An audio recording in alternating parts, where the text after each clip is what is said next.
What is up, guys and gals? Welcome to episode number 214 of the Nonsense Review. I am your host as always, Devon, and joining me equally as always is Rick. Hello everybody. Rick, I couldn't be bothered to find a fact this week, so instead of giving a fact without Googling who is number 214 according to Cerebi in the Pokedex. 214 according to Cerebi. I'm going to go with Quillfish. You cut out. What did you say? Quillfish. Oh, I'm afraid that's the wrong answer. I would have been incredibly impressed if you'd have gotten it correctly, though. It is, in fact, Heracross. A much cooler Pokemon. It is. The only downside of Heracross is it doesn't have any evolutions. I think it got a Mega Evolution, but they're dead. Yeah. Well, they're coming back in the next game. Yeah, and then they'll die again when that game's over. Yeah. Don't act as if, like, them coming back for a brief fucking cameo is them coming back. Well, we don't know. They stuck around for two generations on the 3DS, and they're back in the anime as well now. I'm just saying, I wouldn't hold my breath. No. It's really annoying as well, because apparently the new Pokemon evolutions, or the starters, only get Megas and not new forms. Did they get new forms in the other adventure game? Yeah, like the Hisui and... No, I'm talking about the starters. Yeah, the starters. They got the third form was a new dual type. Oh, okay. Apologies for jumping the gun then, but I felt the word Zora coming out of your fucking lips. Yeah, and like Samurott got to be part dark, Typhlosion got to be part ghost, and Decidueye, which was already part ghost, went to part fighting. Sure. But anyway, this is the Nonsense Review. Usually we talk about our weeks and the goings-on in the Wild Ride universe. However, we're recording this slightly early because when this episode comes out, I will during the weekend, which is when I usually edit, I will, in theory, be up north with Rick, which means I can't really edit. Yeah. And it would be a bit of a shit show if we tried to record on the same couch. Oh, I'd never want to do that. No. Never. Never. That would only work if we're kind of filming it, and even then, we got to be far enough apart to not pick up each other's mics. Yeah, because it's you guys won't be able to hear this because Audacity thankfully has a feature that more or less cancels it out. But our voices come through our headphones loud enough that our mics pick them up. Yes. And there is a persistent non-zero line for my PC's fan. Oh yeah, same. Yeah, obviously mine's a laptop, but same difference. Anyway, I digress. Point being, we're not doing our weeks. Instead, we're going to with our nonsense asinine hypotheticals. What have you got for me today? Gotta be honest with you, Rick. This one's an arse pull because I forgot we had to do two hypotheticals today. So I also forgot one. My question is pretty simple, actually, in the grand scheme of things, and pretty lewd, because that's where my mind goes. You get to pick any character from Adventure Time to share your bed with them. They are, of course, automatically agreeable, so who do you pick and why? Well, yeah, mine was a very similar one. It was who is your Adventure Time waifu/husbando? Well, you gotta think of another one now, dickhead. Well, ooh boy. So, assuming... I've already told you it's all willing and consensual. Yeah, okay. Willing and consensual is not the issue. The issue is that I would die. Flame Princess. Oh yeah, you'll die. Unless you wrap yourself up in that tinfoil that Finn did, which don't ask me how the fuck that worked, because surely that would cook him even better. Yeah. Yeah, I'm getting cooked. My body is ready. Come take me, Flame Princess. How about you? Who are you picking? I mean, it's the boring answer, but it's the obvious answer. It's Marceline the Vampire Queen, because yes, maybe she's cold because that's kind of the deal with vampires, but on the flip side, 1, she looks like she's a great hugger. 2, I reckon she probably sleeps naked. And 3, this is just my headcanon of, I imagine she doesn't shave, and I'm into that. Hey, yeah. Well, you've seen how scraggly her hair on the outside is. That's pretty much my entire rationale. But yes, Rick, I've given you a bit of a buffer. Have you managed to think of a replacement question? So, a replacement for an Adventure Time waifu.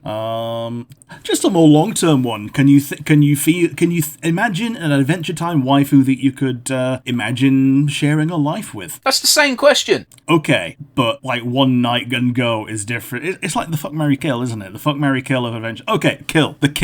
You're doing fuck, marry, kill of Adventure Time. Who's going to be the kill part? It's too easy because everyone's going to say Lumpy Space Princess because they're a cunt. Yeah. Alright, so on that bombshell, Rick, I haven't done any real research on today's episode because, 1, it's Adventure Time. Have you seen this episode based on the title? I'm betting you have. Off the title, maybe not. Really?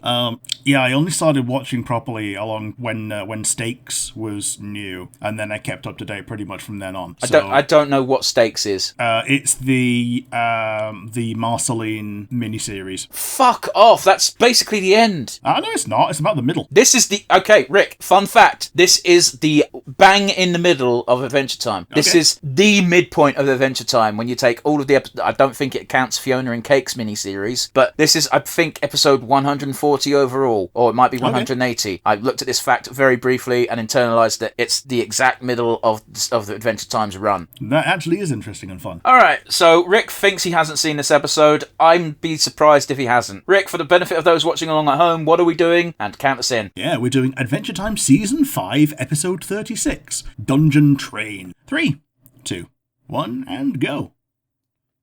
Like, I imagine if you'd seen this episode, the title would be a giveaway, so that has me feeling that maybe you haven't seen it. And I basically picked it because it's kind of my favourite episode. Cool. Is this the one where they're on the train and Jake's playing all the parts? No, that's a completely different thing. Yeah, because I've seen that one. Which is weird, because that's a super early episode. Yeah. Like, I've seen, 7 or 8 really early episodes that just keep getting replayed all the time on Cartoon Network. This one got replayed all the fucking time. Yeah. What's the meaning of soup? Oh, man, I remember that one time, someone was getting into a massive tirade about how they hate soup. Because they couldn't understand why someone would make a drink out of food. Okay. Is that the end of your anecdote? It just made me irrationally angry at this person online. Oh, so it wasn't even someone you knew in person, so who gives a fuck? So because you spoke over it, Finn is currently dealing with his heartache of breaking up with Flame Princess. Yeah, and Jake's telling him there's a lot of fish in the sea. Can't remember which fucking episode it is, but I remember when Jake was trying to teach Finn about the steps of a relationship from 1 to 27, and it was like, what's this step of step 13? And Jake goes, stay away from step 13!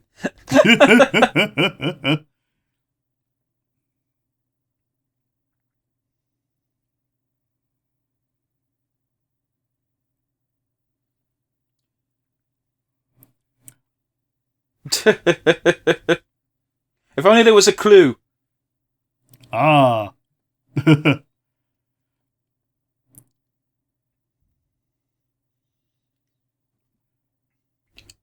Blongo, blango, boogle. They just ride it to the other side of wherever they're going and get off.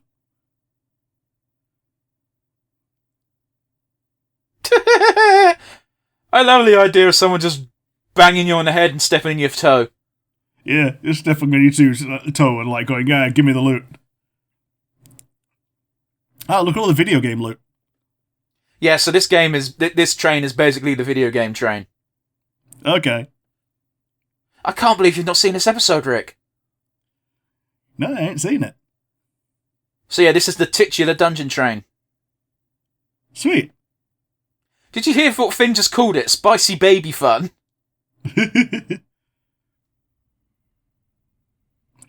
This does look like something that BMO has created within themselves.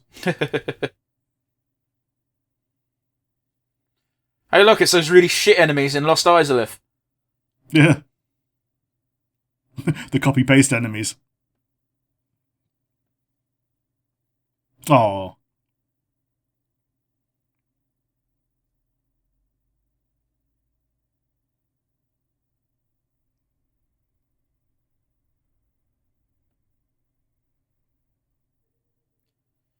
Finn do like adventure timing.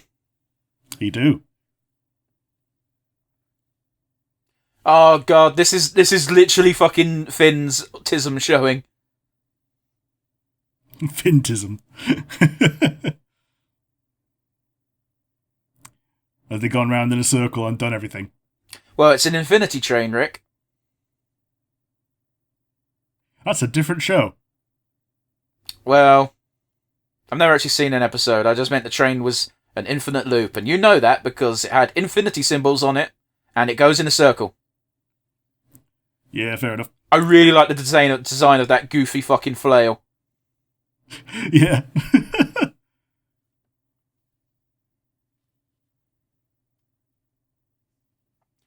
If I remember rightly, that weird cave comes up again in like 2 seasons. Is that weird cave the one where it's like the egress cave? I don't know, I can't remember.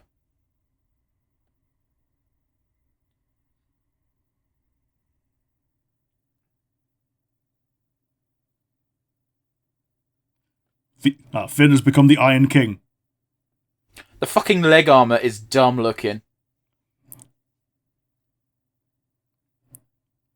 That's a cursed item, right?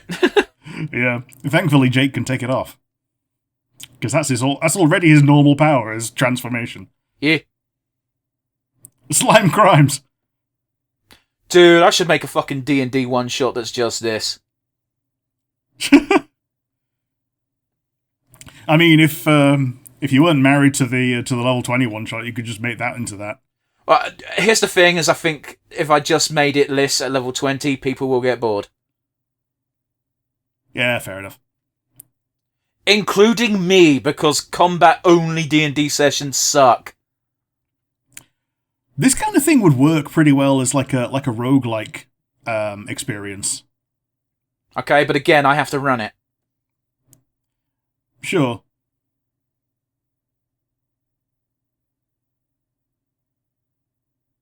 God, that was greasy.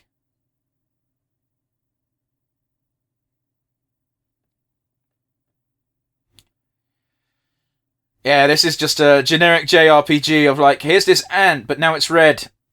Yeah. Now it's wearing a top hat. Yeah, now you're facing cave rats.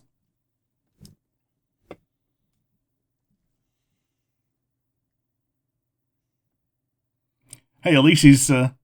How does he know he's colorblind? I thought that was just a joke. Also, he can be colorblind, but not blue-red colorblind. Yeah, fair enough.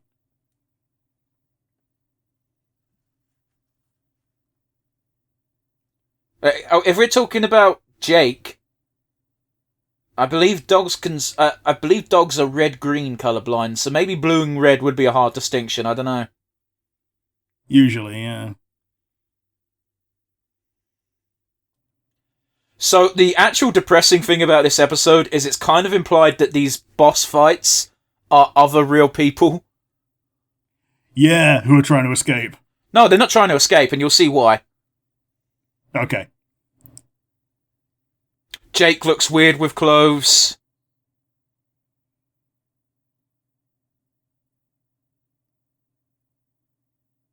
Now, that is a fucking Binding of Isaac fucking item. That's an Iron Stone.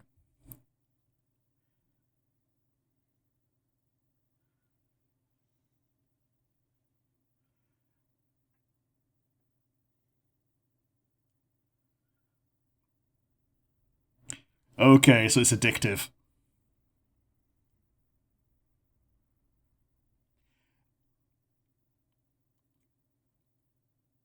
Oh. That is also continuing and or starting the trend of in every single future scenario, Finn loses that same fucking arm. Yeah.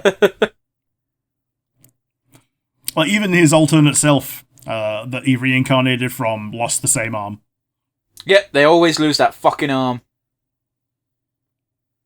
And that's fucking foreshadowed really early on as well. It's like in season 1, I believe he gets a fake arm for like a minute.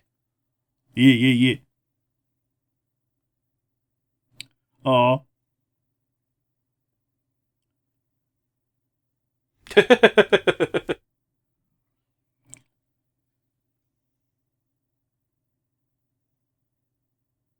You're doing a poo!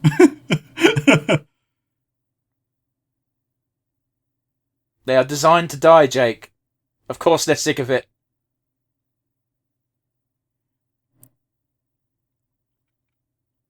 Who knows? He looks like a very hairy muscle man. He does a bit. You know who else looks like a giant hairy muscle man? My mom!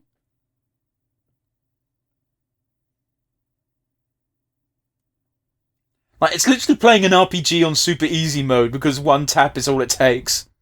Yeah.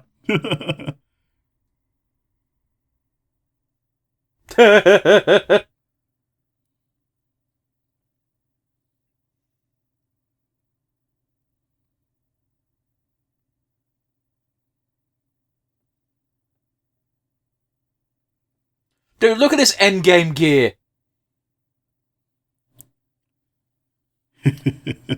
Yeah, so that's more or less the confirmation of, yeah, those two people Finn fucking ganked were real people and brutally murdered. Yeah, like the one that had the flesh glove even just goes, "Oh, give me a break." Oh, Ugh. that's a really disgusting visual.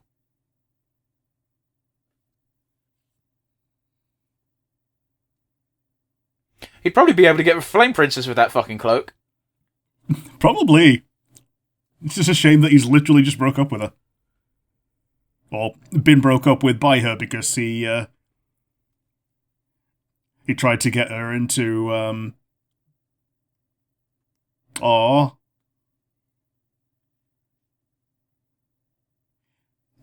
Yeah, because it was when he got Ice King and Flame Princess to fight each other by sending them both fake messages. Because he got the horn when he saw Ice Princess, saw Flame Princess get her murder on. Yeah. There's people who are weird like that in real life as well. Just like, I want my partner to be angry at me because it gets me horny, but it's like, hey, dude, you can just have a fucking chat and be like, I get horny when you yell at me. Can you pretend to yell at me? Like, yeah, it's that you're easy. Cute when you're mad. You're cute when you're mad. Pancakes, making pancakes.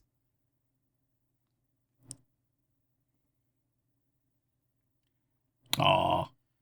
Yeah, so we're kind of bucking the trend a bit with our Adventure Time watchings in that usually we watch the debut of a character, but we've kind of done all the major ones, and I know we've done all the major ones because the last one we did was like fucking King Kill 1. Yeah, it was like Tree Trunks, Bronwyn. We didn't do Tree Trunks because Tree Trunks is just the first episode. Okay. We did the King of Ooh. Oh, King of Ooh, yeah, because it was Tree Trunks' wedding. That is correct. It would be very odd if Tree Trunks' first appearance was at her wedding. It would be, yeah. I forget, is that before or after Tree Trunks becomes evil? Before she becomes evil, because it's the... she basically doesn't matter until then, as far as I'm aware. You cut out. As far as I'm aware, she essentially doesn't matter until then. Well, no, she's just a fun, fluffy little character. And then she eats the crystal apple and poofs out of existence, and then when she comes back, she's a villain. If I'm remembering the timeline correctly, anyway. But it feels like that happens before the wedding. Maybe. But anyway, Rick, that was one of my favourite, if not favourite episodes of Adventure Time. It's dumb and fluffy and ultimately doesn't matter. What did you think? Well, it was pretty much quintessential Adventure Time. It's probably about as close to both the standard episode and also, it just encompasses everything that Adventure Time is at its best, you know? Absolutely, I get what you're saying. Like, apart from the information that Finn is currently on the outs with Flame Princess, and I can't remember if this is him after he had an actual relationship with her, or if this is, like, not long after their first meeting. But it kind of doesn't matter because it's not the focal point of the episode. The focal point of the episode is, like, ignoring the Flame Princess stuff, this could have just happened to Finn anyway, because that's who he is as a person. Yeah, if it weren't for the Flame Princess timing, this could literally have happened as a anytime, any day episode. Yeah. And it was fun, you know? It's a fun gimmick as well of just like, hey, by the way, in case you forget, Finn and Jake are very competent. Yeah, totally. But yeah, I liked it. How about you? Of course I liked it. I even debuted or explained the episode as it's my favourite. If not my favourite, it's in the top 10 easy. Yeah, sweet. It's also one of those few episodes that doesn't come off as stonery. Yeah, I get you. Because it very much comes off as more video gamey than, like you say, when the weirdness is stonery. Yeah, which, don't get me wrong, I love that element of Adventure Time. It's just nice to have a break from it. Yeah, totally. But yeah, let's get down to brass tacks, shall we, Rick? Do you have a standout favourite moment? I think it was probably the first set of RPG item drops. when Finn was like getting his mojo back, because until then he was kind of a bit bummed out, and then all of a sudden he's got a lightning sword. Yeah, which he quickly gives up, which is very odd because it was OP as shit. Oh yeah, I think it was because it was OP as shit that is why he gave it up. Maybe. It was nice to see that he gravitated towards swords the entire time. Yeah, it's his standard thing, and he's keeping on the trend. But yeah, just like him getting his mojo back, and like you can very definitely see him just like getting back to himself. How about you? Do you have a favourite moment? My favourite moment is probably the I liked the vision of future Finn in the reality where he stayed on the train, because it was a very cool look at a very cool looking badass character, and you're like, wow, that's awesome, especially if you take it from Finn's point of view. And then all you have to do is back out even slightly and be like, oh fuck, that's depressing. Yeah, man, yeah. The worst thing is that not only did Jake stay with him, but Jake stayed with him until he was like almost about to pass away from old age. Well, you got to bear in mind that it's kind of fucking with their own consistency, because if we go by regular Adventure Time timeline, Jake dies way before Finn reaches that age. Oh yeah, because he ages on dog years. Yeah. I mean, there is an Adventure Time special where Finn dies and he gets really excited because he gets to see Jake again. Yeah. It's one of the last specials. I think it's just Finn and Jake are dead. Yeah. But anyway, on that cheerful note, Rick, do you have a weakest link?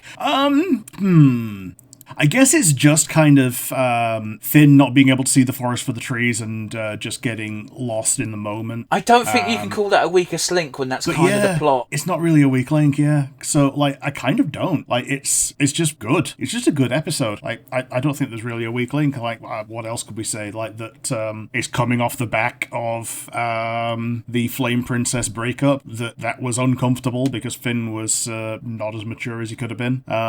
Or the fact that that's the only thing tying it to a continuity, and that it could just be an any old episode any time without it. Yeah, I guess there isn't really a weak link after all that. So do you have a weak link? Yeah, so the reason why I didn't interject at any point during then is because my weak link is not really a weak link, it's me clutching at straws, and that is the setup of the episode is Finn's just had a bad breakup, and Finn never handles any rejection or breakup well. It's kind of one of his character flaws. And the reason that this being set up basically on the heels of a spat with Flame Princess, can't remember which spat, he had like 10, is probably the only weak link in that it means that the story, as you say, is grounded in the continuality as opposed to being an episode you can just watch whenever you want because it's just a random Adventure Time episode. Yeah, absolutely. But it's a real weak link because the episode was great. Yeah. Last but not least, Rick, who is your MVP today? Jake. Actually, I'll do anything if you chant my name 3 times. Yeah, just hands down, it's Jake.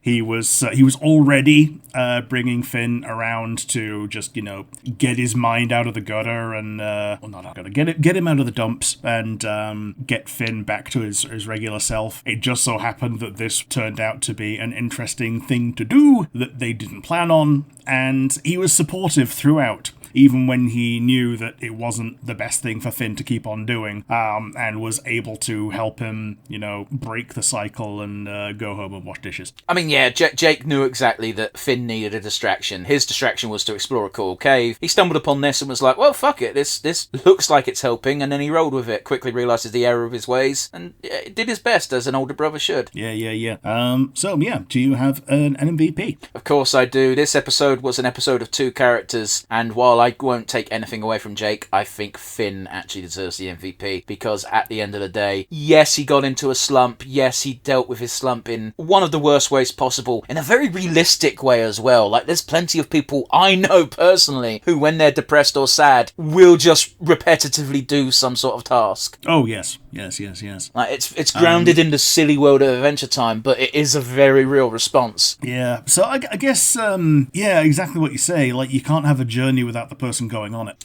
You cut out really badly. What'd you say? You can't have a journey without watching the person going on the journey. There's that, and there's also the fact that at the end of the day, Finn is the one who broke that cycle. Yes, Jake tried to steer him off of it, but Finn saw the future, and while he was okay with that being his future, seeing that it affected Jake negatively is what snapped him out of it, and he did snap out of it himself. Yeah, totally. So yeah, I think big props to Finn.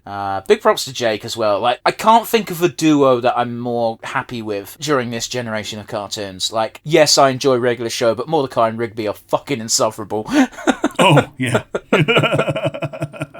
And The Amazing World of Gumball is great, but it's the two main characters are also dickheads. Like, I think... so I've not seen as much of Gumball, and it feels like there's not as big of a difference between Darwin and Gumball as there is between a lot of other main character duos. Like, yes, they have conflict with each other, but they seem to be on the same side so much more often than any other duo. Like, the conflicts they have are always Darwin being like, I don't think we should do this, and then they do it anyway, and then Gumball goes, oh, I guess we shouldn't have done this, and Darwin just, like, looks at him with his hands on his hips like that one Indian guy. Yeah, and just goes, you think? Yeah. Yeah, it's a very... Like, I like Amazing World of Gumball. It's silly nonsense that you could put on in the background and not pay attention and not care. I know it's classed as, like, the golden age of, like, the renaissance of Cartoon Network's cartoons, but I think it's the weakest of the four. Yeah. Anyway, I digress. We're not talking about that today. We're talking about Adventure Time. Adventure Time, big tick, great episode. Let us know what you thought of Dungeon Train. Give us your thoughts on this episode, and let us know what other basically unimportant episodes of Adventure Time are perhaps your favourites. You can do that in the comment section down below on YouTube or Spotify. Alternatively, you can send us an email at nonsensereviewuk@gmail.com. Yeah, give us your favourite episodes, the ones that you would like us to do a little toe dive into. Yeah, Adventure Time's full of fluff pieces, especially in the early days. So yeah, let us know what you think, etc., etc. Give us witty, informative, or just fun comments or emails, and we might read them out on a future episode. Other than that, join us again next week, where we'll do something completely different. Bye, everybody.